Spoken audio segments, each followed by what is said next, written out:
السلام علیکم، کیسے ہیں آپ سب؟ امید کرتی ہوں آپ سب خیریت سے ہوں گے۔ جی تو آپ سن رہے ہیں نمرہ احمد کا ناول حالم۔ ابھی ہمارا جو چیپٹر چل رہا ہے وہ ہے چیپٹر 3 اور جس کا ٹاپک ہے شکار باز۔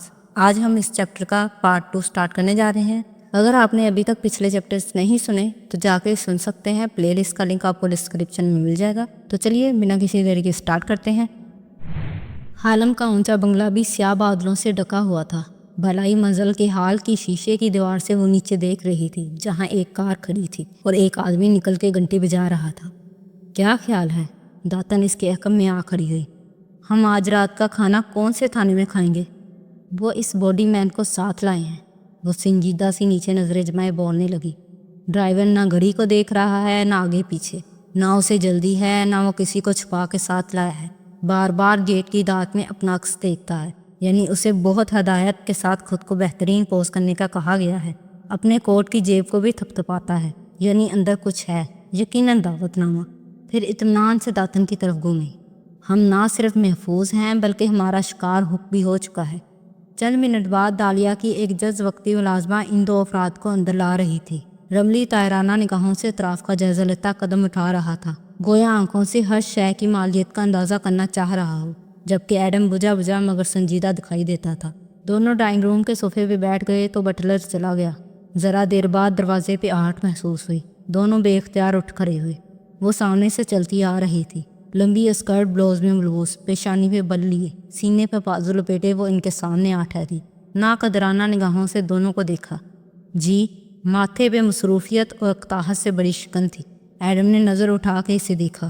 اتنی خوبصورت، طرحرار اور بااثر لڑکی جس کے کانوں کے چمکتے ہیرے نگاہیں کھیرا کر رہے تھے، یہ وہ تھی یا نہیں؟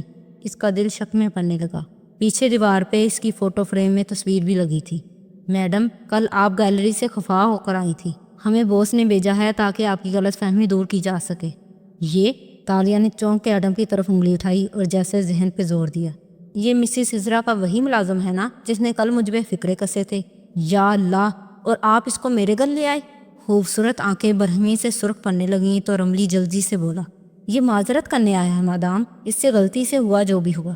ساتھ ہی ایڈم کو آنکھوں سے اشارہ کیا، معافی مانگو۔ ایڈم نے پہلے اسے دیکھا، پھر تالیہ کو۔ ایک قدم آگے آیا، اس کے عین سامنے۔ انسان کے ہر لفظ کے نتائج ہوتے ہیں چیتالیہ، خاموشی کے بھی۔ مجھے قطعاً یہ حق حاصل نہ تھا کہ میں سرراہ کسی خاتون کو روک کر ان کو کسی سے تشبیہ دوں۔ آپ وہ تھیں یا نہیں، مجھے بغیر کسی تعارف کے یوں بے تکلف نہیں ہونا چاہیے تھا۔ میں معافی چاہتا ہوں۔ اپنی پوری دیانتداری اور دل کی سچائی سے وہ بولا اور جیسے اس کا دل شانت ہو گیا۔ وہ اسی طرح اس کو دیکھتی رہی، تند و تیز نگاہوں سے، جیسے اس کے الفاظ کو تول رہی ہو۔ پھر رملی کو دیکھا اور گہری سانس لی۔ ٹھیک ہے، میں نے معذرت قبول کی۔ اور کچھ؟ میم، اگر آپ نے دعوت نامہ قبول نہیں کیا اور نیلامی پہ نہیں آئیں تو اس بچے کی نوکری چلی جائے گی۔ اس کو اس نوکری کی اشد ضرورت ہے اور مسز عزرا اس کو معاف نہیں کرے گی۔ دعوت نامہ کوٹ سے نکال کے رملی نے سامنے رکھا اور لجاجت سے بولا تو ایڈم کی آنکھوں میں جہاں حیرت ابری وہاں اہانت کا احساس بھی ہلکوڑے لینے لگا۔ مگر اس سے پہلے کہ وہ کچھ کہتا، تالیہ نے تحکم سے کہا، باس کو کال ملاؤ۔ رملی نے فوراً فون لگایا اور بولا، سر، چیتالیہ بات کرنا چاہتی ہیں، اور فون تالیہ کو پیش کیا۔ تالیہ مراد بات کر رہی ہیں۔ او، آپ؟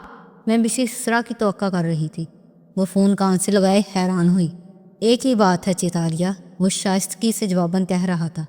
آپ عزرا اور میری کلائنٹ نہیں، مہمان تھی، اور ہماری مہمان کسی غلط فہمی کا شکار ہو کر ہماری مہمان نوازی ٹھکرا دے، یہ ہمارے خاندان کے لیے تکلیف کی بات ہے۔ میں خود بھی معذرت خواہ ہوں اشر صاحب۔ اس کو نرم پڑتا دیکھ کے رملی کی سانس بحال ہوئی۔ یہ تو بچہ ہے، بول چوک میں کچھ بول گیا تو مجھے ہی بڑے پن کا ثبوت دینا چاہیے تھا، مگر آپ کے اس قدم نے مجھے بہت متاثر کیا ہے۔ گڈ، میں عزرا کو آگاہ کر دوں گا کہ ان کی مہمان نے مہمان نوازی قبول کر لی۔ میں شکر گزار ہوں سر، اور فون واپس کر دیا۔ پھر فرصت سے ان دونوں کو دیکھا، بالخصوص ایڈم کو۔ بے فکر رہو، تمہاری نوکری نہیں جائے گی۔ ادائے بے نیازی سے ہاتھ جلا کے گویا تخلیہ کا اشارہ کیا تو ایڈم کے آبرو بینچ گئے۔ تھینک یو، مگر مجھے نوکری مستقل کرنی ہی نہیں ہے۔ میں صرف 11 دن کے لیے متبادل کے طور پہ آیا ہوں چیتالیہ۔ رملی نے گڑبڑا کے اسے گورا، مگر وہ اسی طرح تالیہ کی آنکھوں میں دیکھتا رہا۔ یہ وہی ہے، یہ آنکھیں، ان کے تاثرات وہی ہیں، اور وہ اس کی آنکھوں میں دیکھ کے ٹھہر سی گئی، دم بخود ساکن۔ نگاہوں کے سامنے منظر بدلا، ایک جلی پہ گویا فلم سی چلنے لگی۔ رات کا سیاہ آسمان تھا، چاند چمک رہا تھا، پہاڑی کا راستہ دشوار گزار اور پتھریلا تھا، اونچا نیچا، اور وہ دونوں آگے پیچھے چل رہے تھے۔ تالیہ آگے تھی، ایڈم پیچھے تھا۔ لباس اندھیرے کے باعث ٹھیک سے دکھائی نہیں دیتا تھا، بس تاریکی میں گویا دو ہیولے تھے جو اوپر چڑھتے جا رہے تھے۔ تالیہ، وہ پیچھے سے ہانپتا ہوا بولا تو تالیہ نے گردن موڑ کے اسے دیکھا۔ کیا ایڈم، آپ کیا کرنے جا رہی ہیں؟ میں ہم دونوں کو بہت امیر کرنے جا رہی ہوں ایڈم۔ وہ چلتے چلتے رک گیا۔ کیسے؟ وہ پلٹی اور چمکتی آنکھوں سے اس کی آنکھوں میں دیکھا۔ تاشا کے خزانے سے، جسے ہم دونوں کھود کے نکالیں گے۔ کیا؟ وہ حیران رہ گیا۔ کیا تم اب بھی نہیں سمجھے ایڈم کہ تاشا نے اس دیوار پہ وہ نظم کیوں لکھی تھی؟ وہ مسکرائی۔ کیوں؟ تاکہ ایڈم اور تالیہ اس دیوار تک جائیں اور وہاں مدفن خزانے کے راز کو کھود نکالیں۔ ہم دنیا کے سب سے طاقتور لوگ بن جائیں گے ایڈم۔ اور وان فاتح؟ وہ پوچھ رہا تھا مگر تصویر دھندلی پڑتی گئی۔ ہمیں اجازت۔ رملی کی آواز نے اسے حال میں واپس کھینچا تو وہ چونکی۔ بس لمحے بھر کا اثر تھا اور وہ سنبھل گئی۔ پھر دوبارہ ایڈم کو دیکھا۔ اب کی دفعہ نگاہ مختلف تھی، حیران، متحیر۔ وہ البتہ مرعوب ہو کر نظر جھکا چکا تھا، مبادا مزید کوئی مصیبت نہ گلے پڑ جائے۔ اس نے ہاتھ سے برخاست ہونے کا اشارہ کیا تو وہ دونوں پلٹ گئے۔ ان کے باہر نکلتے ہی داتن کمرے میں داخل ہوئی تو دیکھا وہ سر دونوں ہاتھوں میں گرائے بیٹھی ہے۔ داتن نے بے اختیار دل پہ ہاتھ رکھا۔ کیا وہ پولیس کو لینے گئے ہیں؟ تالیہ نے ماتھے سے ہاتھ ہٹائے اور سر اٹھا کے خالی خالی نظروں سے اسے دیکھا۔ داتن، ایک خزانہ ہے کہیں۔ میری پیاری بچی، میں جانتی ہوں تم مجھے کسی خزانے سے کم نہیں سمجھتی، مگر تم سے تو بات کرنا فضول ہے۔ وہ جھنجھلا کے کھڑی ہوئی۔ تھوڑی دیر پہلے کی شہزادیوں والی شان اب ندارت تھی۔ میری بات سنو، وہ سنجیدہ ہوتے ہوئے بولی۔ جاتے وقت ایڈم نے لوبی میں لگی تمہاری تصویر میں سے ایک کو چپکے سے موبائل پہ اتارا ہے تالیہ۔ ظاہر ہے اس نے یہ کرنا تھا، اس کا حل ہے میرے پاس۔ تم فی الحال میرے ساتھ پلان بی کی تیاری کرواؤ۔ وہ اس موٹی مرغی کو کندھوں سے پکڑ کے دھکیل کے باہر لے جانے لگی۔ رملی کار چلا رہا تھا اور ایڈم موبائل اسکرین کو اس کی نظروں سے بچا کے وہ تصویر غور سے دیکھ رہا تھا۔ آنکھوں میں الجھن بڑی گہری سوچ پنہاں تھی۔ یہ وہی تھی، یہ شاید نہیں تھی۔ کوالمپور کی وہ تکون شیشوں سے ڈکی عمارت بادلوں کو سر اٹھا کے دیکھ رہی تھی جو دھیرے دھیرے اس پہ قطرے ٹپکا رہے تھے۔ بوندا باندی کافی دیر سے جاری تھی۔ عمارت کے اندر پارٹی کے آفس فلور پہ معمول کی چہل پہل جاری تھی۔ راہداریوں میں پارٹی ورکر آ جا رہے تھے، کام چل رہا تھا۔ ایسے میں ایڈم فاتح کے آفس کے باہر بیکار سا بیٹھا تھا، سر جھکا اور چہرہ بجھا ہوا تھا۔ دفتر دروازہ کھلا تو وہ تیر کی طرح سیدھا ہوا۔ فاتح کوٹ پہنتے ہوئے باہر نکل رہا تھا، ساتھ میں چلتے شخص سے بات بھی کر رہا تھا۔ گرے سوٹ، سفید شرٹ، ٹائی اور ہلکے گیلے بال جو وہ دائیں جانب کو سنوار کے پیچھے کرتا تھا، اور اس پہ مسکراتا چہرہ۔ کسی بات پہ ہلکا سا ہنس کے وہ ساتھ موجود شخص کو جواب دے رہا تھا۔ وہ ایڈم کی طرف متوجہ نہیں تھا اور ایڈم صرف اس کی طرف متوجہ تھا۔ گزشتہ روز اس امیر زادی جہاں ماتھا ٹیکنی کی ساری کلفت دور ہونے لگی۔ وہ شخص آگے بڑھ گیا اور فاتح کوٹ کا کالر سامنے سے برابر کرتا مڑا تو ایڈم پہ نظر پڑی۔ ہاں ایڈم، کیا حال ہے تمہارا؟ آنکھوں میں مسکراہٹ لیے نرمی سے پوچھا اور بٹن کو ہول میں ڈال کے بند کیا۔ فٹ سر، وہ تازہ دم سا ہو کے مسکرایا۔ گڈ، مجھے پارلیمنٹ جانا ہے اور مجھے کافی چاہیے۔ میرے کار میں پہنچنے تک لے آؤ ورنہ میں تمہارے بغیر جا رہا ہوں۔ نرم لہجے سے بات شروع کر کے آخر میں تنبیہ کی اور مڑ گیا۔ ایڈم کی مسکراہٹ غائب ہوئی۔ بے ساختہ اس نے دوسری جانب دوڑ لگائی تھی۔ بارش ٹپ ٹپ برس رہی تھی جب فاتح سڑک پہ کھڑی کار میں بیٹھتا دکھائی دے رہا تھا۔ ڈرائیور نے اوپر چھتری تان رکھی تھی۔ فاتح نے دروازہ بند ہی کیا تھا کہ اسی پل بھاگتا اور بھیگتا ایڈم کھڑکی تک آیا اور ایک کافی کا کپ فاتح کی طرف بڑھایا۔ اس نے گلاس پکڑا اور اپنی چمکدار آنکھیں اٹھا کے ایڈم کو دیکھا۔ وان فاتح پارلیمنٹ سیشن میں ہمیشہ 2 کپ کافی پیتا ہے، اسی لیے میں 2 کپ لایا ہوں سر۔ اس نے دوسرا ہاتھ اٹھا کے ایک اور گلاس دکھایا تو فاتح کے لبوں پہ مسکراہٹ پھیلی۔ شیشہ اوپر کر دیا اور کپ لبوں سے لگائے اپنی کوئی فائل کھول کے دیکھنے لگا۔ ایڈم دوسرا گلاس پکڑے فرنٹ سیٹ پہ آ بیٹھا۔ بارش تیز ہو رہی تھی، کار سڑک پہ رواں دواں تھی اور وہ اینک ناک پہ جمائے اپنی فائل پڑھ رہا تھا۔ میں کچھ، ایڈم نے پوچھتے پوچھتے شیشے میں دیکھا مگر اسے منہ دیکھ کے چپ ہو گیا۔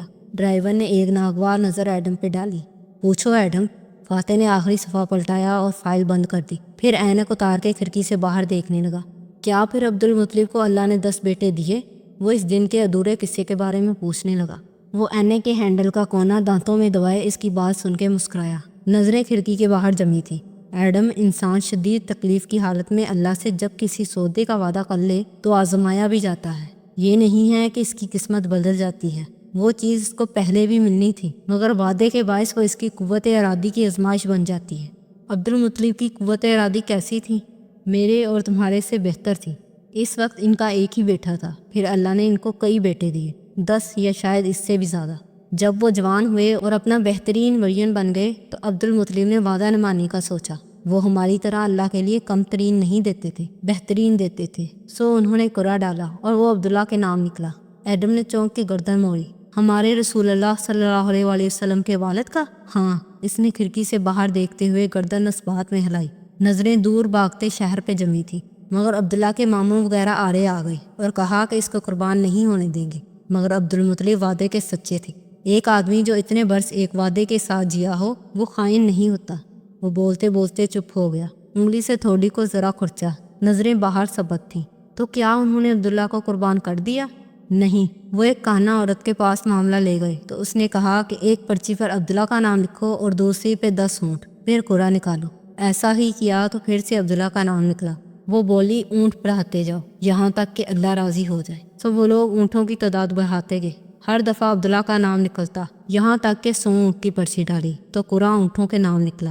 سو عبد المطلب نے گمان کیا کہ اللہ راضی ہے اور 100 اونٹ قربان کیے۔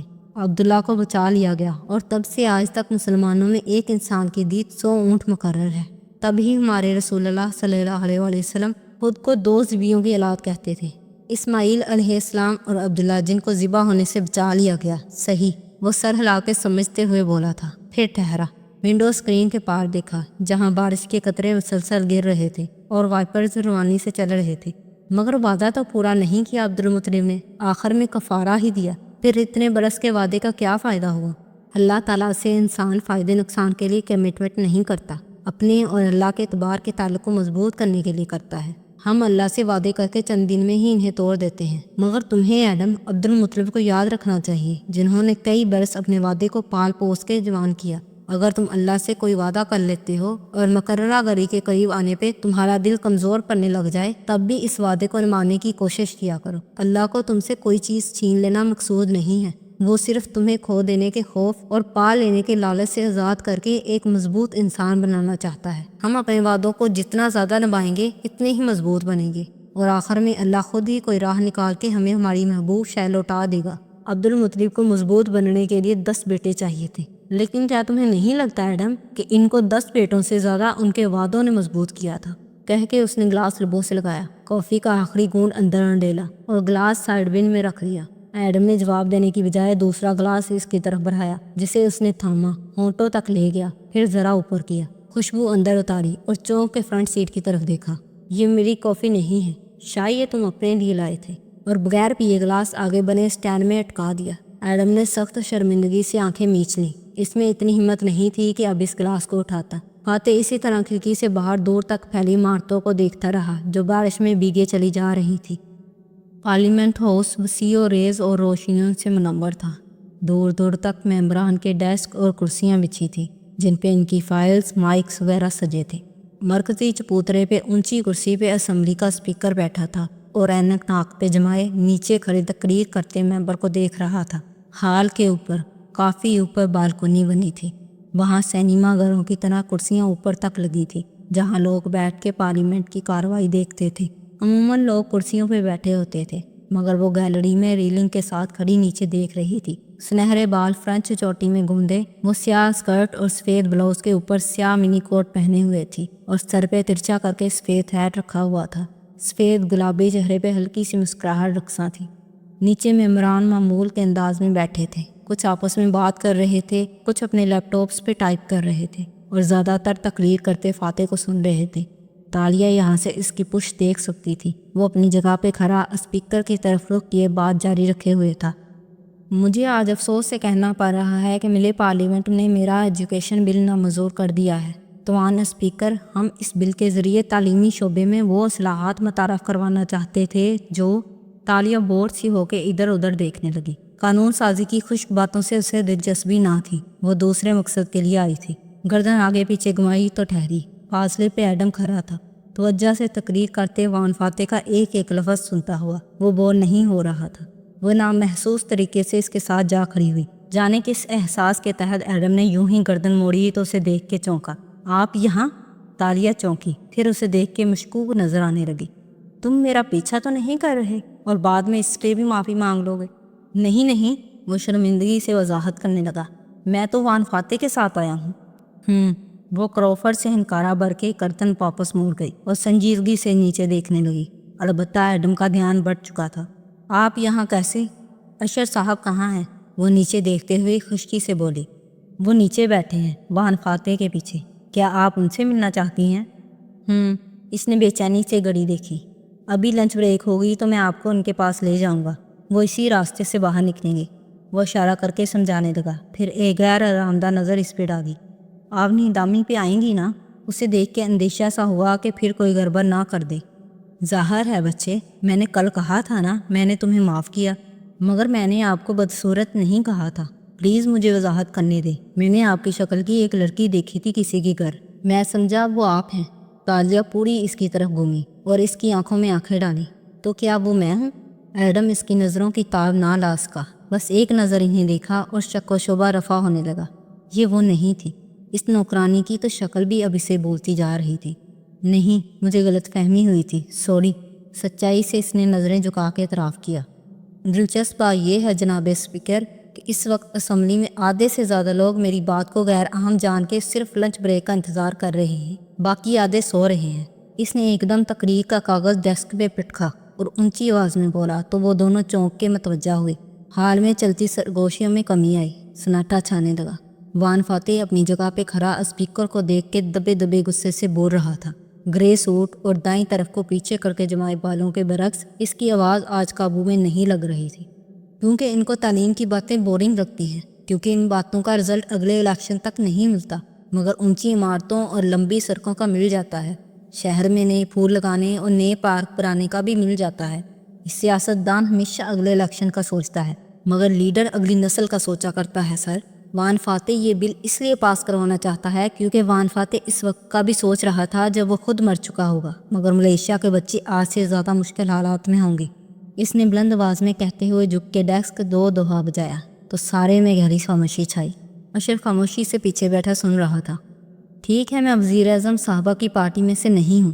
اس نے ہاتھ اٹھا کے کافی فاصلے پہ اگلی قطار میں بیٹھی خاتون کی طرف اشارہ کیا۔ تالیہ نے گردن اونچی کی۔ سفید اسکارف اوڑے وزیر اعظم فرنٹ سیٹ پہ بیٹھی تھی اور یہاں سے اس کی پشت دکھائی دیتی تھی۔ مگر میں ان سے پوچھنا چاہتا ہوں کہ کیا یہ بچے میرے اور ان کے ہم سب کے نہیں تھے؟ کیا ہم مل کے سیاسی اختلافات کو بلا کے اپنے بچوں کے لیے ایک پلیٹ فارم پہ اکٹھے نہیں ہو سکتے تھے؟ مگر نہیں، صرف اس لیے کہ وان فاتح نے تعلیم کے نام پہ ووٹ لیا ہے، میڈم وزیر اعظم نے میرے وعدے کو جھوٹا ثابت کرنے کے لیے اس بل کو نامنظور کروایا۔ مگر مجھے آپ کو وعدوں کے متعلق ایک بات بتانے دیجیے، وہ برہمی سے اونچی آواز میں کہہ رہا تھا۔ نظریں وزیر اعظم کی کرسی پہ تھی، جس نے مڑ کے اسے دیکھا تک نہیں، بنا اثر لیے سامنے دیکھتی رہی۔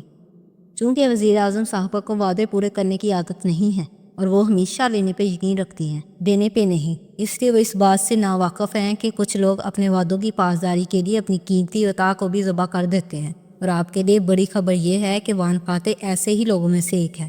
مجھے کہا جاتا ہے کہ میں اکیلا رہ گیا ہوں، میری پارٹی تک میرے ساتھ نہیں کھڑی، جیسے وان فاتح کو اس بات کی بہت فکر ہے کہ وہ اکیلا رہ گیا تو کیا ہوگا۔ اگر میرے اوپر ایسا وقت آیا کہ میرے قوم میں سے صرف ایک شخص بھی میرے ساتھ کھڑا ہو، میں تب بھی اپنا وعدہ پورا کروں گا، میں اس ایک شخص کا بھی لیڈر رہوں گا۔ اور یاد رکھیے گا میڈم، میں پھر سے اس بل کا ڈرافٹ تیار کروں گا اور اب کی بار میں اس بل کو آپ کے حلق سے نیچے اتاروں گا اور آپ مجھے بے بسی سے ایسا کرتے دیکھیں گی، کہہ کے اس نے زور سے ڈیسک پہ ہاتھ مارا۔ چہرہ جذبات کی حدت سے سرخ پڑ رہا تھا۔ پھر ٹائی کو ڈھیلے کرتے وہ واپس کرسی پہ بیٹھا تو اوپر گیلری سے جہاں تالیاں گونجنے لگیں وہیں حال میں بیٹھے اس پارٹی کے چند ارکان ڈیسک بجانے لگے۔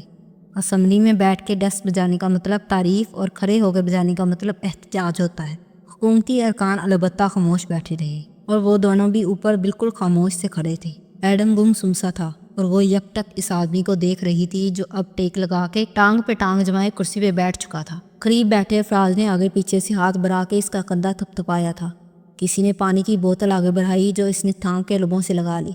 چند منٹ بعد وہ نیچے راہداری میں ایڈم کے ساتھ کھڑی تھی۔ گارڈز بھی ساتھ ہی کھڑے تھے۔ دفتر لفٹ کے دروازے کھلے اور چند افراد باہر نکلے۔ آگے وہ دونوں تھے، اشر اور تالیہ کے دل کی دھڑکن مس ہوئی۔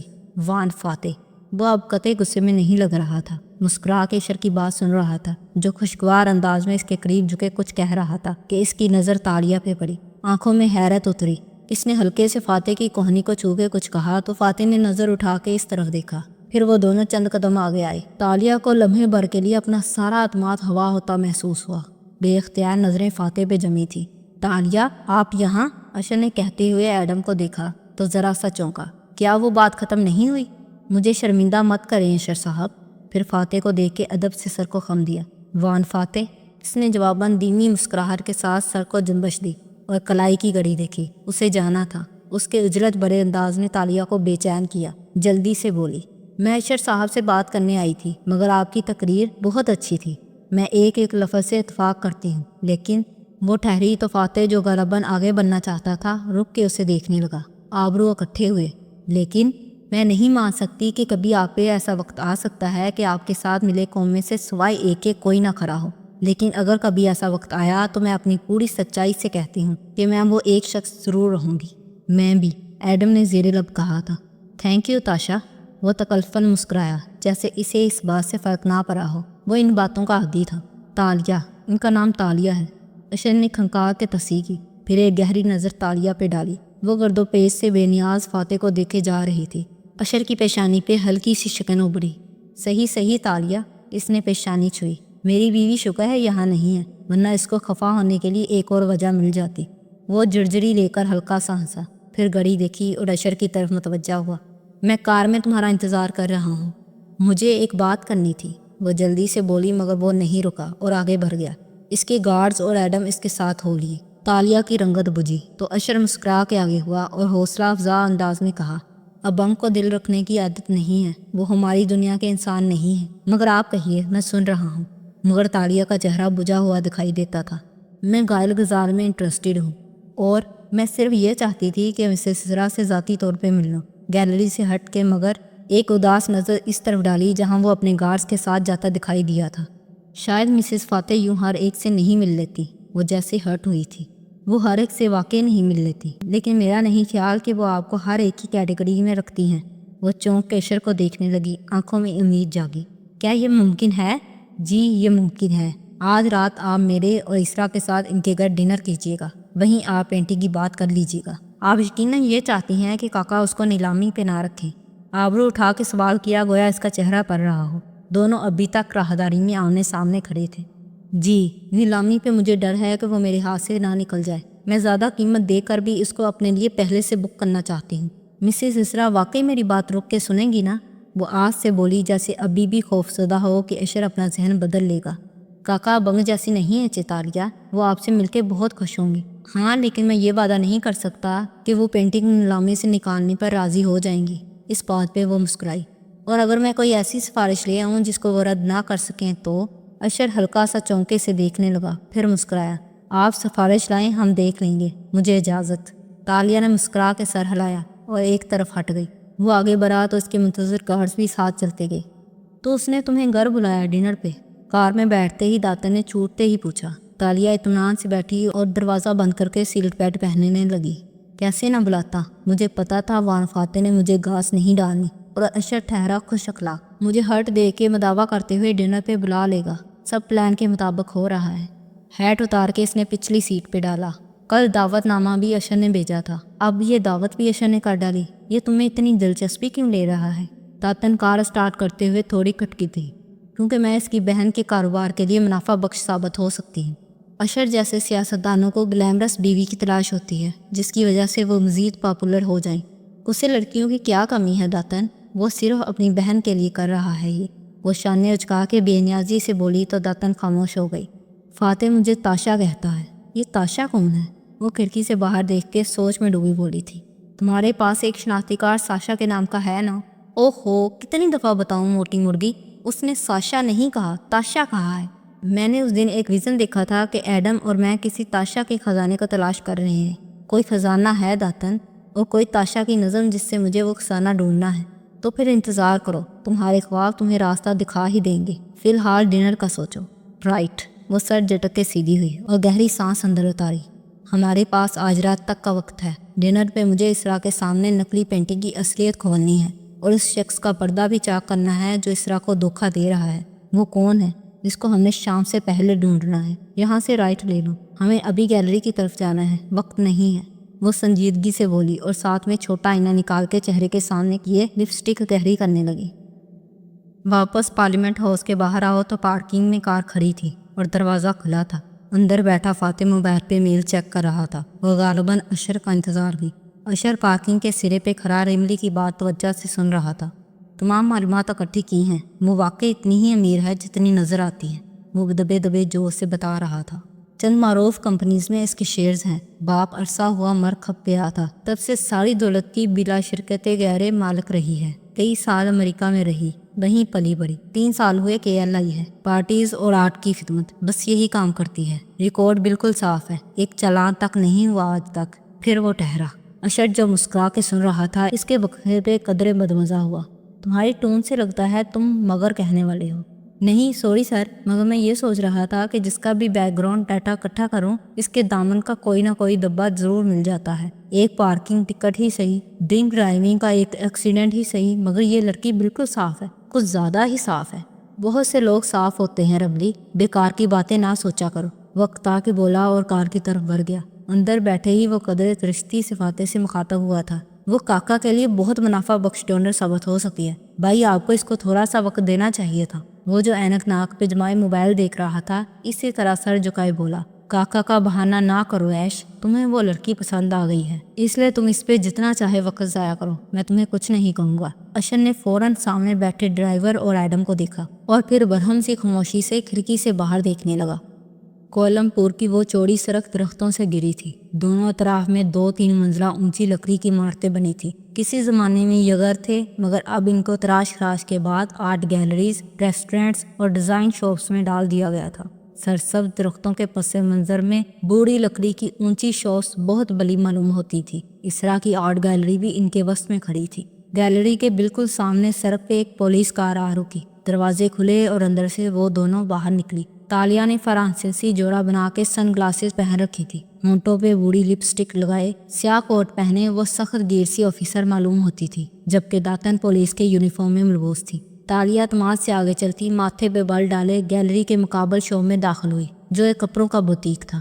ساشا کمال، ASP رائل ملیشیا پولیس۔ وہ بیج کار لہراتی ریسیپشن پہ آئی اور ایک کہنی کاؤنٹر پہ رکھی۔ اور یہ انسپیکٹر صوفیہ ہیں، سنجیدہ خشک انداز میں داتن کا تعارف کروایا۔ کاؤنٹر والا لڑکا سیدھا کھڑا ہو گیا۔ جی آفیسر، کیا ہوا؟ دی رو میں ایک قتل ہوا ہے، ہائی پروفائل، مجھے تمہارا CCTV ریکارڈ دیکھنا ہے، کروفرڈ سے کہہ کے اس نے ہاتھ جلایا اور جھک کے کاؤنٹر کی مانیٹر اسکرین اپنی جانب موڑی۔ کیا ہو رہا ہے؟ مینیجر سامنے سے چلتا آیا تو دونوں پولیس آفیسرز نے گردن موڑ کے اسے دیکھا۔ مینیجر ناخوش لگتا تھا، کبھی ان کو دیکھتا، کبھی گاہکوں کو جو مڑ مڑ کے اسی طرف دیکھ رہے تھے۔ تالیہ اسے نظر انداز کر کے واپس لڑکے کی طرف مڑی۔ صوفیہ تمام عملے سے پوچھ گچھ کریں گی، تم مجھے کل کی فوٹیجز نکال کے دو، تحکم سے وہ بولی، مگر اس سے پہلے کہ لڑکا کمپیوٹر پہ جھکتا مینیجر سر پہ پہنچ چکا تھا۔ اس کے چہرے پہ ناگواری تھی۔ وارنٹ ہے آپ کے پاس؟ آپ کے خیال میں وارنٹ کے لیے کورٹ کے چکر لگاتی رہوں اور قاتلوں کو بھاگ جانے دوں؟ کون سا قتل ہوا ہے یہاں؟ کمال ہے، ہمیں خبر بھی نہیں ہوئی۔ پھر دعا کرو کہ تمہارے عملے کا تعلق نہ نکل آئے جرم سے، ورنہ سارے زمانے کو خبر ہو جائے گی۔ فوٹیجز نکالو یار، کیا کر رہے ہو؟ لڑکے کو جھکا تو وہ فوراً کی بورڈ پہ بٹن دبانے لگا۔ مینیجر نے چپتی ہوئی آنکھوں سے باری باری دونوں کا جائزہ لیا۔ کون سے تھانے سے ہیں آپ؟ تنیچلی پولیس اسٹیشن، پیچھے کھڑی داتن رکھے انداز میں بولی تھی۔ اچھا، میرا کزن بھی وہاں کام کرتا ہے، کبھی آپ کا ذکر نہیں کیا اس نے ساشا کمال صاحبہ؟ کیا نام ہے آپ کے کزن کا؟ وہ پرسکون رہی، بے نیاز اور اکتائی ہوئی۔ نصر اللہ پترا، سب انسپیکٹر ہے۔ تالیہ نے بیزاری سے کچھ کہنے کے لیے لب کھولے کہ داتن تالیہ کے برابر آئی۔